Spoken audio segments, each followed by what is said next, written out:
Philippines. Yun ho ang gusto niyang mangyari. At kaya dahil sa kanyang planong na yon, anong nangyari? Gumawa siya ng mga batas na tinatawag na decentralization law. Ano ba yung ibig sabihin decentralize?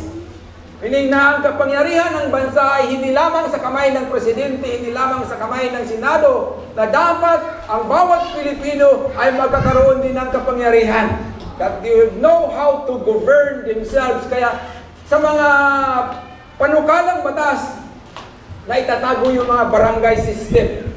Diba? Nagkakaroon na ho ng barangay, and ganoon pa man, bawat barangay considered na isang bahagi ng bansa na they were independent of themselves, na pwede silang mag-rule ng kanilang mga sarili, although under pa rin siya sa munisipyo, under pa rin sa siyudad at sa buong bansa. But the various themselves, yung barangay, mayroon na silang sariling gobyerno batay sa decentralization. At ganoon pa man, mga pagbabagong ginawa ng ating presidente, yung mga lahat na pira na umiira sa buong bansa, yung pira na umiikot mula sa barya hanggang mga papel, anong nangyari? Pinalitan. At yung bago may tatak. Ano ang tatak? Ang bagong lipunan. Para makita talaga ang isip na mabago talaga. Maraming pagbabago ang ginawa ang presidente. At ganoon pa man, ang gobyerno, inatasan ang mga ahensya, mga bangko, na kung sino man na makakita ng pirang walang tatak na bagong lipunan ay i-confiscate ng bangko. Yun, itapon na talaga lahat ng para susunugin. Yun ho nangyari. At batay sa minsay na binasa natin ngayong umaga, si Pablo naman, author ng binasa natin sa Roma chapter 12, 1 and 2, gusto niyang magkaroon ng pagbabago. Ang mga Kristiyano noon sa Roma at sa lahat ng mga Kristiyano sa mga simbahan. Why? Kasi yung mga Kristiyano na na-convert na dati-rati ay hindi sila mga Kristiyan, sila ho ay mga pagano. You see, marami silang mga Diyos-Diyosan. Nang sila maging Kristiyano na, hindi nila basta-bastang maiwasan yung dati nilang mga paniniwala. Yun ang nangyayari. Kaya, nananampalataya sila sa Diyos, pero mayroon pa rin silang mga pananampalataya yung dati nilang paniniwala. Kagaya ngayon, marami din mga Kristiyano. Sasabi natin, Kristiyano na, tumatanda na sa simbahan, pabalik-balik. Pero anong pang nangyayari? Mayroon pa rin tayong mga paniniwala na hindi talaga naisulat sa Biblia. May mga paniniwala pa rin tayo na hamon pa rin sa dati nating pagkatao. Ano ho ba yung mga bagay na yan? Kasi, minsan, kung papunta ka sa bundok, pag maglakad ka, lalo na kung hapon na, pag nakakatagpo ka ng itim na aso, hindi nakapatuloy maglakad kasi malas daw sa unahan. Oh, pag Biyernes Santo hindi naliligo, why? Lalabas daw yung mga engkanto. Yun, karanasan. Mayroon pa yan ngayon kahit mga Kristiyano. Dadaan ka sa baliti, pakiraan nga, at hindi basta mag-ihi kasi pwede maki-ihi. Bakit ito na nga? Kristiyano na. Meaning mayroon pang mga paniniwala na hindi na Kristiyano. Kaya sabi ni Pablo, let us change. Dapat, I urge you, brother, na baguhin natin yung ating mga paniniwala, baguhin natin yung ating mga isipan, at baguhin natin yung ating mga puso. You know? Kaya, kasi yung mga Kristiyano noon, na galing pa sa mga pagano, marami silang mga paniniwala. Marami silang mga paniniwala, at isa na yun, na pag-alay ng kanilang mga anak, para sa kanilang mga Diyos-Diyusan, pag-alay ng kanilang mga katawan para sa kanilang mga Diyos-Diyusan. Kaya Paul said, offer your bodies as a living sacrifice to the Lord. Hindi na uubra yung dati nating mga paniniwala. Bago na. Kaya sabi ng 2 Corinthians 5:17, kung naniniwala na tayo kay Kristo, we become a new person, we become a new being. Bago na tayo. 1 Corinthians 5:17, therefore, if anyone is in Christ, is a new creation. The old has gone and the new has come. Wala na yung dati natin. Bago na tayo dahil binago na tayo ng ating Panginoong Kristo. You see? Kaya Paul emphasizes, wala na yung dati. Dapat bago na. At kaya lang, baguhin na natin yung ating pag-iisip. Baguhin na natin yung ating mga puso. Ang mensahe na tatalakay natin ngayong umaga ay pinamagatang ang bagong lipunan. Ang bagong lipunan. At bilang pansimula sa ating pag-aral ng ating teksto ngayong umaga, subukan nating alamin sa ating sarili kung ano na ba ang level of maturity natin ngayon. Bilang mga Kristiyano, ano na ba ang level of growth natin bilang Kristiyano? Nagsisimba pa rin tayo sa mga Diyos-Diyosan? May paniniwala na pa rin tayo na hindi maliligo kung Biyernes? Dapat wala na yon. You see, Biyernes man, Linggo man, Lunes man, dapat maliligo. Huwag maligtrektaan yung Biyernes. No? Nung di Biyernes, huwag tayong mag-alala. Hindi naman ako interesado sa sagot ninyo kung gaano na yung growth natin spiritually. But you must be honest. Kinanilang tapat tayo sa ating sarili at makipag-usap tayo sa Panginoon. Hindi sa akin. Makipag-usap kayo sa Panginoon. Ano na ba ang growth ko ngayon, Lord? Spiritually. Am I growing or am I going down? Bumababa ba? Pataas pa ang growth natin spiritually. Kaya nasa inyo na yan, kayo na ang bahala ang sasagot sa Panginoon. Para hindi naman kayo mahirapan kung anong ay sasagot, magbigay ako ng 3 mga sagot at pipili na lang kayo. 1, 2, and 3 sa iyong sarili diyan. Kasi unang-una, ang tanong, ulitin ko, ano ba ang masasabi natin ngayon sa ating spiritual growth? Are we growing? Are we growing? Are you growing? Yeah, salamat sa Panginoon. Ito ho ang sagot. Una, ang buong puso, sa buong puso ko, naniniwala ako sa Diyos. Ito ang sagot natin. Number 1, and I believe in Jesus Christ, the Son of God, and He is our Savior. And I obey His commandments and everything He said in the Bible. Sinusunod ko ang kanyang mga utos. At dahil sa aking pananampalataya, nagkakaroon ako ng kapayapaan sa sarili, kapayapaan sa Panginoon, at kapayapaan sa aking kapwa-tao. Yun ang sagot natin. Number 1. At palagi akong nagdarasal. And nagbabasa ako ng salita ng Panginoon at ipinapakita ko ang aking mga pananampalataya sa pamagitan ng aking gawa. You understand? Naintindihan? I believe in God, I believe in Jesus Christ. Yun ang sinasabi. And what we believe, ipinapakita natin sa ating kilos at gawa. Pangalawang sagot, hanggang ngayon mahina pa rin ako at patay pa rin ako spiritually, and I am not interested about godly matters. Yes, nandito ako ngayong umaga nagsisimba, pero ang isip ko ay wala dito. Ang isip ko ay nasa labas dahil mayroon pa akong mahalagang gagawin sa labas. Naintindihan? Yes, you are here. Mahina pa tayo and patay pa rin tayo spiritually. At yung mga bagay-bagay ng mga Diyos, hindi tayo interesado. Well, nandito tayo nagsisimba, pero ang isip natin wala rito. Nasa labas kasi mayroon pa tayong iniisip na dapat gagawin pa, mas mahalaga pa sa pagsisimba. Yun ang number 2. Pangatlo, sagot. Katulad na I am just like other people in the world, walking with God but holding hands with the devil. Intindihan? Katulad pa rin tayo sa ibang mga tao sa labas na naglalakad kasama ang Diyos pero nakiakbay ni Satanas. Ang ating isang paa ay nasa langit, ang ating isang paa ay nasa impyerno, parang ganon.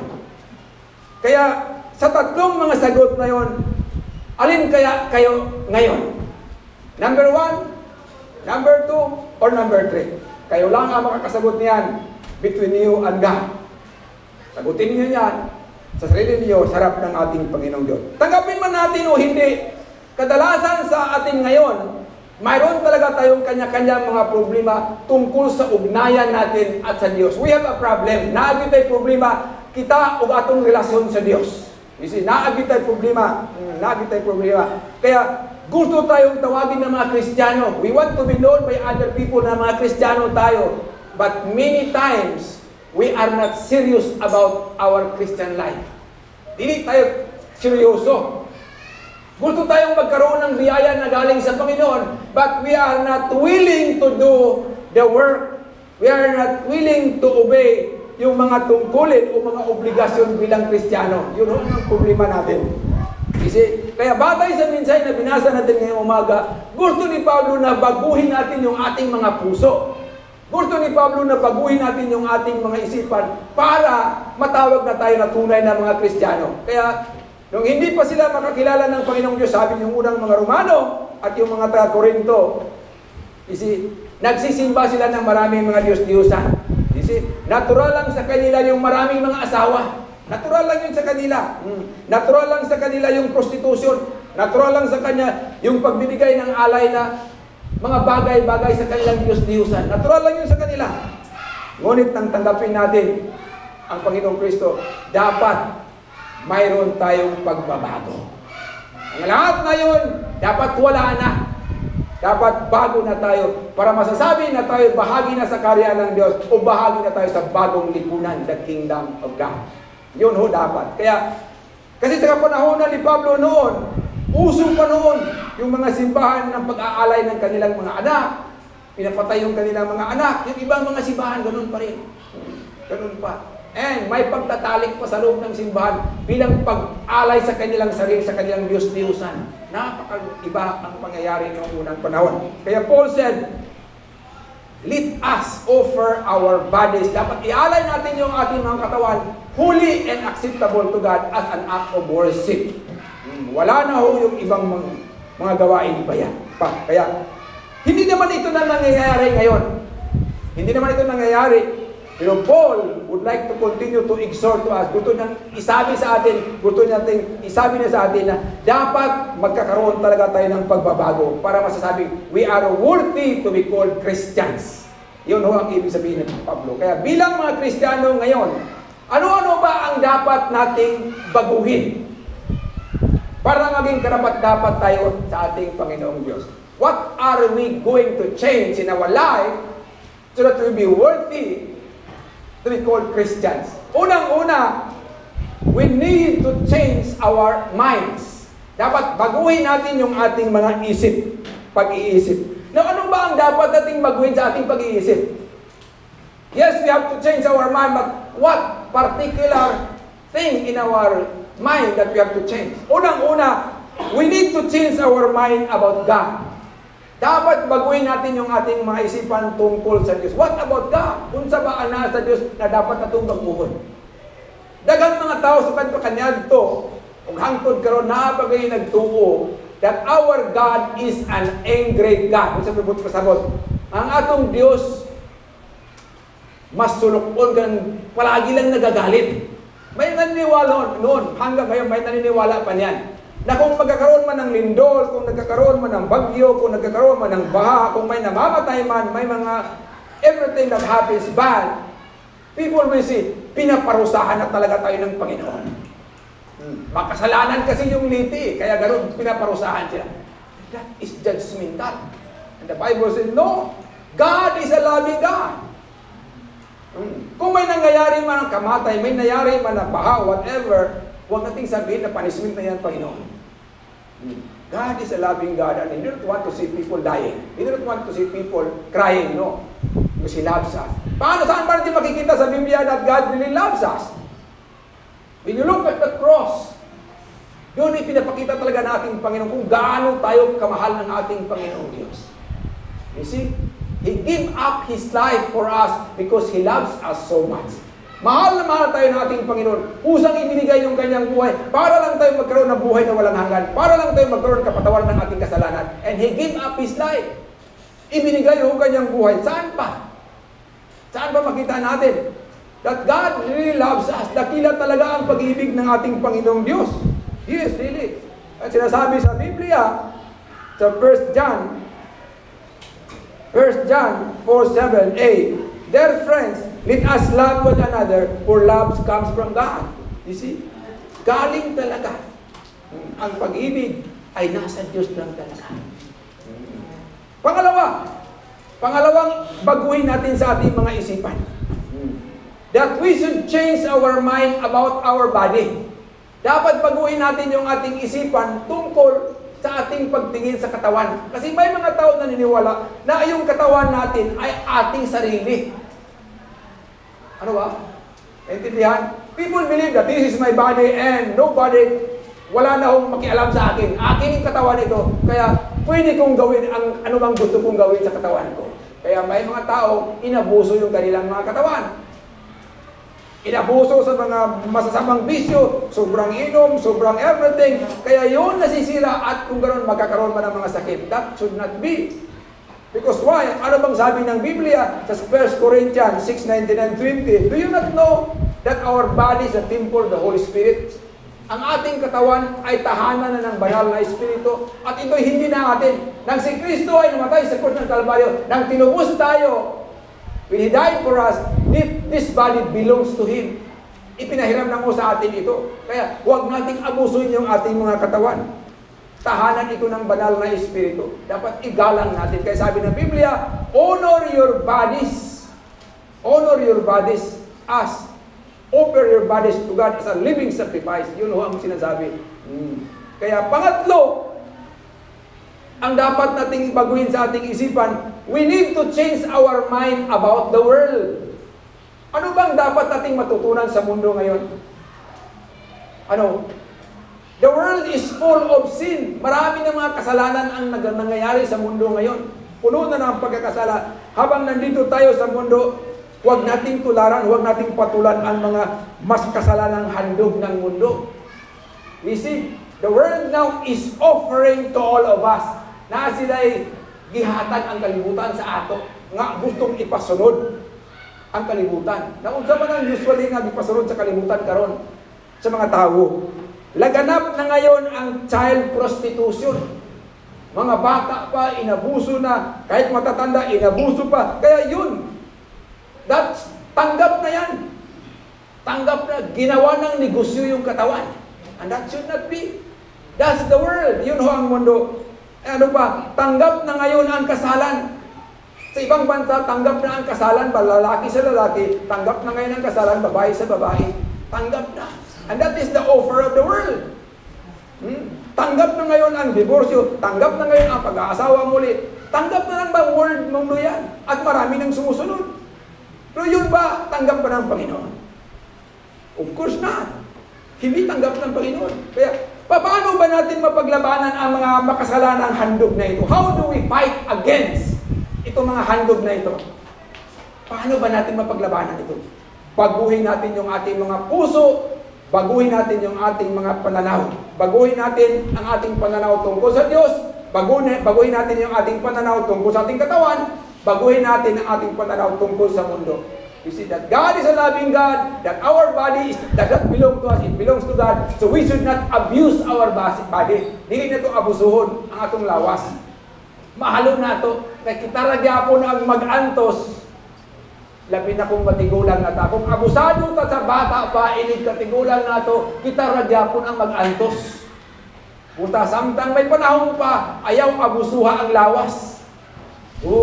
May ilang ta kung mag-inusara ka, kung mag-antos ka, wala nang asawa makatingin, wala nang mga anak makatingin, wala nang kahit sino mang maggasta para sa iyo. Maghihirap ka, wala ka pang pira. Sinong maghihirap? Yung member of the family, mangutang para magastasan ka lang. Pero sinong nag-abuso niyan sa bata baka ikaw. Kung sinong maghirap, pati pamilya, madali. Kaya habang tingnan natin ang pananaw, what do we look about God? How do we look about our body and how do we look about the world? It does not abuse our body. You see, yun ang ibig sabihin. Kahit ginagawa man ito ng maraming mga tao sa mundo, huwag nating tularan. Huwag nating tularan. Yes, we should not. Kaya panindigan pa rin natin ang salita ng Diyos. Dahil ang Diyos at ang kanyang mga salita ay ang katotohanan. Matthew 24:35, Heaven and earth will pass away, but my word shall not pass away. Ano bang ibig sabihin niya? Sa simple na explanation. Kung mahuhulog tayo, huwag kayong kumapit sa tenga ninyo. Why? Mahuhulog pa rin kayo. Pag nahulog tayo, magsikap kayong karon baka may mahawakan ka pang luwid. You see, yun ang ibig sabihin. Hold on! Ang lahat na sa mundo, kung kakahapit man tayo sa pira, wala mawawala ang pira. Pagtanda na natin, pag nasira na yung utak natin, pag na-close na yung mata, hindi na tayo makakilala ng pira. Huwag tayong kakapit sa anuman yung mga barkada. Wala yung mga barkada. Pag may sakit na tayo, mabuti kung may isa pang barkada na lalapit sa atin. Pag wala ka ng pira, wala ng barkada. You see, meaning, do not hold on, do not cling onto things of the world because all these things will pass away. Hold on to the Lord. Hold on to Jesus because He is the truth and His word will never pass away. Hindi talaga matapos. Mula ngayon hanggang magpakailan pa man, ang salita ng Diyos ay nandyan pa rin. You see, kaya kinakailangan, hold on to Jesus. He is our Lord and He saves us. Pangalawa dapat nating baguhin. We need to change our heart. Kinakailangan talagang baguhin natin yung ating mga puso. Kung baguhin man natin yung ating isipan, think about this. Kahit anumang pagbabago na gawin natin sa ating isipan, Pero pag hindi na bago yung ating puso, wala pa rin silbi. Why? Nga naman nga wala kaya po'y silbi, bisan mong sa ano ito, pagbago atong isip, mututag Ginoo, everything. Pero pag hindi na bago yung ating mga puso, wala ding silbi. Why? Because decision will come from our heart. You see? Nasa atin yung decision. Kaya, kahit maniniwala man tayo, pag hindi kayo mag-decide, wala pa rin silbi. Kaya, ito, kinakailangan talaga. Kinakailangan talaga na may pagbabago sa ating mga puso. Kasi doon sa puso, sa loob ng ating puso, doon nakatago ang lahat ng mga pagkakasala. May mga pagkakasala tayo na hindi makita ng tao. Do you believe in that? Yes, marami mga tayong mga pagkakasala na itago sa puso natin. Nabago natin yung isip, pero yung puso natin wala pa rin. Pagdating sa bandang huli, tayo pa rin ang kawawa. Because God will see our heart. Titingnan ng Diyos. Titingnan ng Diyos yung ating mga puso. Sabihin natin, hindi ko, ayaw ko niyan, hindi ko gusto yan. Paano tayong kasabihan? Anong kasabihan tungkol diyan?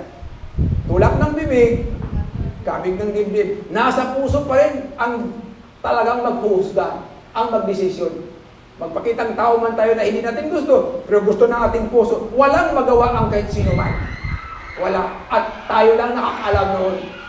Tayo lang. Pero hindi natin malilinda ang Diyos because God knows our heart and He sees it and He will judge us based on our heart. You see? Kaya, sabi sa Matthew 7:1, judge not or you shall be judged. Ayaw daw paghukom kaya para dili ka hukman. Kung nakita lang natin sa tao na yan, gumagawa siya ng kahit anuman at maghuhusga na ito, sigurado may impero na tao yan. No, do not say that. Why? God will look at our heart. Yes, makikita man natin na mali yung mga ginagawa, pero we do not know that His heart, yung kanyang puso ay nagsisisi. Hindi natin makita yan. Hindi natin makita yan. Only God knows it. Kaya siya pa rin ang maghuhusga, hindi tayo. Ito yung totoo na madali lang. Sinasabi, kung pagbabatayan lang natin yung makikita sa ating mga mata, madali lang tayong madaya. Kaya sa paghukom, God will look at our heart. 1 Samuel 16 verse 7. God will look at our heart. Mag-ingat tayo. Mag-ingat tayo. Napag-aralan namin gagabi sa aming Bible study na just one look, kahit isang pagtingin lang, malaki nang mangyayari. Naintindihan? Naniniwala ba kayo niyan? Kahit isang tingin lang, malaki na ang mangyayari sa buhay natin. You know what? Alam mo, sinabi ng Panginoon sa Garden of Eden kay Adan at Eva, huwag kayong pumunta sa bandang lugar niya. Pwede kayong kumain sa lahat ng bungang kahoy rito. Pero maliban sa isang kahoy na huwag kang pupunta, huwag niyong kunin, huwag niyong tingnan, huwag niyong kainin. Pagtingin ni Eva, wow, ang sarap, pula-pula pa. Hindi naman sinabi na apple, wala namang sinabi sa Biblia. Pagtingin, ang sarap, masarap ito kainin. Just one look, kinuha, kinain. Binigay kay Adan, just one look, masarap, kinain. Anong resulta? Pinatalsik sila sa Garden of Eden. You see? Just one look. Nakita lang ni David na mahubad na naligo si Bathsheba sa malayong lugar. Just one look. Inutusan ka agad na sundalo. Sundalo, kunin mo babae yan. Akin yan. Just one look. Nagkasala si David. Nagkasala kay Bathsheba. Nagkasala sa husband ni Bathsheba si Uriah. Pinapatay si Uriah. From one sin to another, yun, just one look. Kinakailangan talagang magkakaroon tayo ng pagbabago. Pagbabago sa isipan at pagbabago sa puso. You see? Mula noong magsimula akong magsisirmon dito, siguro mga 4 years na. You see? Marami na akong naituro. Wala namang problema sa understanding kasi Bisaya, Tagalog, naintindihan naman ninyo. You see? And you know what is right and what is wrong. Pero ang problema ngayon, yung puso natin, sinusunod ba ninyo yung mga natutunan ninyo? Yun ang question ngayon. Kayo lang ang makakasagot yan, you and God. You see? Kaya kinakailangan talaga na may pagbabago sa isip at sa ating puso. Kasi yung pagsunod, doon talaga ang pinaka-problema. Hindi ko naman kayo makikita na sinusunod yung sinasabi ko. I cannot guard you. Hindi ko kayo piling pagmasdan o bantayan araw-araw. Kaya ang problema, we need to change our heart. Yes, alam ninyo, nakikinig kayo, alam ninyo kung dapat, ang alin ang gagawin. Pero diyan ang mahirap sa pagsunod. Kaya ang desisyon nasa inyong puso. Hanggat hindi mabago yung ating puso, nanganganib pa rin yung ating estado bilang citizens of heaven. Sa araw ng hukom, baka sasabihin ng Panginoon, away from me, I do not know you. You are not citizens of heaven. Kaya mag-ingat tayo. Look at our heart. Tingnan natin yung mga puso natin. At dapat natin baguhin. Paano ba natin magampanan yung pagbabago sa ating puso? How do we change our heart? Ano ba gagawin natin para mabago yung ating mga puso? Unang-una, we need to be humble. We need to humble ourselves to God. You see, ang pagnanasang magbago ay hindi madali. Hindi ito mangyari sa magdamag lang, hindi. It takes time. Maraming mga panahon. You see, we need to humble ourselves to God. Meaning, dapat tanggapin natin na tayo ay makasalanan. Kung makasalanan tayo, tanggapin natin, and we come to God asking for forgiveness. Lalapit talaga tayo sa Panginoon para humingi ng kapatawaran. Kasi hanggat hindi natin aminin tayo makasalanan, wala ding mangyayari. Magmalinis tayo sa ating sarili, wala ding mangyayari. You see, if we confess our sins, 1 John 1:9, if we confess our sins, He is faithful and just to forgive us. Pag hindi natin tanggapin na tayo makasalanan, hindi tayo hihingi ng kapatawaran. Kung walang hindi tayo hihingi ng kapatawaran, natural, hindi tayo mapatawad. Kaya nanganganib yung estado natin as citizens of heaven. You see? Pangalawa, we need to decide to obey God. We need to humble, kinahanglan nga mo, kita mo, sabital kita sa Ginoo, o sa kinahanglan mo, sunod kita sa Ginoo. Ang mga military, well-known ka na sila. Kung man ang well-known sa mga military, obey first without complaining. Yun talaga. Kahit hindi nila masyadong naintindihan. O, nandiyan na ang mission mo, basahin mo lang yan. Yes, sir. That's the thing. Obey. Obey before you complain.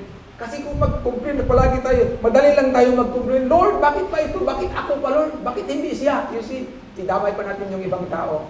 Kinakailangan. When we want to change our heart, we need to humble, submit ourselves to God. And, pangalawa, we need to obey Him. Pangatlo, we need to do the right thing regardless of our feeling. Wow, naintindihan? Malinaw ba? Gawin natin yung tama kahit hindi tayo conforme. Mayroon tayong pag-iisip. The Bible says, do this. Pero parang mabigat man yan, Lord. Para bang hindi ako nasisiyahan yan, Lord, pag gawin ko yan. No, don't do that. Kahit ano man yung feeling, ano man damdamin natin, huwag mong idaan sa damdamin. Idaan natin sa salita ng Panginoon. Because the Word of God is the source of strength, the source of life, and God is righteous. Wala talagang kapalpakan kung salita ng Diyos ang ating susundin. Do you believe in that? Huwag magbase sa atong damdamin. Why? Minsan makaramdam tayo, mahal na mahal mong taong yan. Kung bukas, parang hindi ko na siya mahal. Yun tayo, when we depend on our feeling, yung damdamin natin, pag nag-smile sa atin yung isa, parang gusto ko siya. O sa sunod na araw, kung nakasimangon ta, ang pangit pala niya. Depend on feeling, wag sa feeling. Ang ating feeling ay pabugso-bugso lang. Minsan mabuti, minsan hindi. Pag nagdepende ka sa feeling mo, bagsak tayo niyan. Bagsak tayo niyan. Depend on the Word of God. Regardless of our feeling, when God says, do this, then we should do it. Kahit labag man sa ating kalooban. Because that's the Word of God. Yun talaga. Wala tayong magawa niyan. Salita ng Panginoon. Dapat mag-ingat tayo sa ating mga feelings. Why? Feelings are deceiving. Minsan parang nasa langit ako. Parang minsan, bakit na ba ito nangyari sa akin? Parang ibinaon ako sa bahay. Wala na yung dating feeling. Kaya huwag sa feeling. Huwag doon. Dapat, Word of God, depend on the Word of God. God's Word which shall never fail us. Hindi talaga tayo mabibigo. You see? Pangapat, when we decide to change our heart, expect progress but not perfection. Ayaw pagtuo na kung musunod ka na kay Kristo, maging perfect ka na. Ayaw pag to, nga kung musunod ka ka Kristo, wala ka na problema. Naagay ko problema. Naagyapon. But expect that there will be progress. Ayaw pag to, nga kung musunod ka Kristo, mawala dayon ng sigarilyo, dili, mawala dayon ng inom, dili na mawala dayon. Dili mawala dayon. Apan kung nakay pag to, hinay-hinay mawala ka na. Yes. Tuhi ang pulong sa Ginoo. And decide to obey God and expect that there will be progress. Naagay pagtubo kung magasunod ta sa pulong sa Ginoo. Ayaw pag-expect ka ma-perfect na ka. Kay dili na pud ka masabtan sa laing mga tawo. Unsa naman ni siya? Murag wala naman sa isip. Binatural lang. Tao pa rin tayo. Minsan magkakasalaman, but come to God, asking for forgiveness. Tingnan sa Biblia, na kinahanglan adlaw-adlaw, manglaba kita, dili sa sanina, manglaba kita sa itong kagalingon, maglinis tayo sa ating sarili araw-araw, dahil hindi natin alam kung kailan babalik ang ating Panginoong Kristo. Hindi natin alam kung kailan tayo mamamatay, kaya dapat lagi tayong handa. You see, kinakailangan. Expect, progress lang, little by little, kahit unti-unti, basta kanunay, bisan hinay-hinay, basta kanunay, dako kay pug mahiro. You understand that? You see, bisan tulo lang sa ulan, hinay-hinay sa 5 ka tuig, pila ka tuig, ang bato mabuslot. Oh. Apan wala pa hinay-hinay, wala pa yung dinagko, wala yung mangyari. Believe that something will happen. Hanggang dito pa tayo sa mundo, magkakasala pa rin tayo. Don't be discouraged. Every time we sin against God, come to God for forgiveness. Mayroon tayong desire to keep on growing with Christ as long as we live. Kinakailangan. And will only be perfected when Christ comes again. May tabo ka namang perfecto kita pagbalik na sa itong Ginoo. Samtang buhay pa kita, naapay sa kalibutan, naagay, dili kita ma-perfect. But keep on believing. Ayaw po inyo, at dili na magod ko perfect, magbuhat na lang kong sala. No, ayaw po. Kaya dili tamtubo niya na nga pag-isip. Nagahinay-hinun, nagkalubong hinunta. Mag-isip kita that there's something good. Kaya bilang, to summarize our passage this morning, bilang mga Kristiyano, gusto ng Diyos na magkaroon tayo ng pagbabago. Ano ba ang dapat nating baguhin? We should change our mind on what? Ano ba sa isip natin ang babaguhin? We should change our mind about God. That God is a loving God and He's not an angry God. Whenever we sin, come to Him, and because of His love, He is willing to forgive us. We should change our mind about our body, that our body does not belong to us. Yung katawan natin, hindi ito ating sarili. Kaya pangalagaan natin yung ating katawan. The same body that we have now, the same body that will die, that will be buried someday, the same body will rise up. Yung katawan natin na namamatay, ang katawan natin na mailibing, yun pa rin ang katawan na buhayin muli ng Panginoon at yun ang isama ng Panginoon sa nawalang hanggan sa langit. Kaya igalang at i-honor natin yung ating mga katawan. Kaya tayo rin ang maghihirap kung abusuhin natin yung ating mga katawan. That's the truth. Okay? Pangatlo, we need to change our attitude towards the world. The world will offer us many things. Mga makasalanang offering. No, mga makasalanan. Tanggapin mo ito. Maging mayaman ka. Oo, okay yun. Maging mayaman ka. Pero hanggang dyan lang, pag namatay ka na, saan na ba pupunta ang kayamanan mo?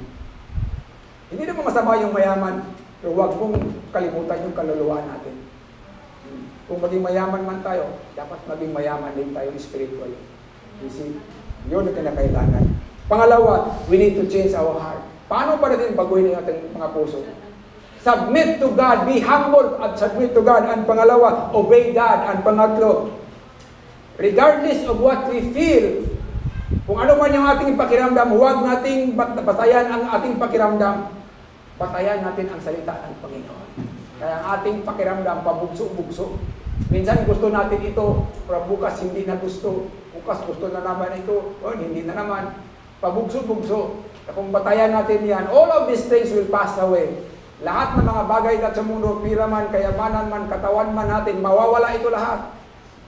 But trust in the Lord, hold on to God, because on His Word, heaven and earth will pass away, but His Word will not pass away. Magunaw man ang lahat, pero ang salita ng Panginoon ay hindi talaga maiwan. Maiwan talaga ang salita ng Panginoon. At yung pang-apat na dapat natin gawin, when we decide to change, expect progress, not perfection. Huwag asahin na, susunod ako sa Panginoon para maging perfect na ako. Yun, parang nangaginip ka lang. Pagdating mo pa lang sa bahay, pagdating mo, wala pang sinaing yung misis mo, itapon mo na yung kaldero. Wala na yung perfection na inisip mo. Wala na. Pag-iyak pa lang ng bata, sino kayang gigising sa aming dalawa? Yung nanay, patulog-tulog na rin. Yung tatay, patulog-tulog na rin. Iyak na yung bata. Sino gigising? Baka ang lolo ang gigising. I don't not expect perfection. May pagkakasala pa rin, tao pa rin tayo, but expect progress. Once we believe in God, something will happen in our life. May pagbabago talagang mangyayari. May pagbabago. Trust in the Lord. And really, He will change us. You see? Kaya, bilang mga Kristiyano, nangangailangan talaga tayo ng pagbabago. Hindi pa huli ang lahat. Habang may buhay, may pag-asa, at may pag-asa pang mabago ang ating mga buhay. Do you believe in that? Believe in Christ and trust Him. And really, He will change your life. Kanimo Diyos, tigtak na sa kabuntagon. Salamat, Ginoo. Salamat sa iyong pulong. Thank you for your word, for reminding us that we need to change our life. We need to change our heart. Kahit pagbago man yung isipan namin, pag hindi mabago yung aming puso, wala pa rin mangyayari. Dahil ang puso ang siyang magdesisyon. At kung nakatago sa aming mga puso ang mga pagkasalanan na hindi makikita ng mga tao, ikaw lamang ang nakakita, Panginoon. Change our mind, change our heart, Lord. This is we ask.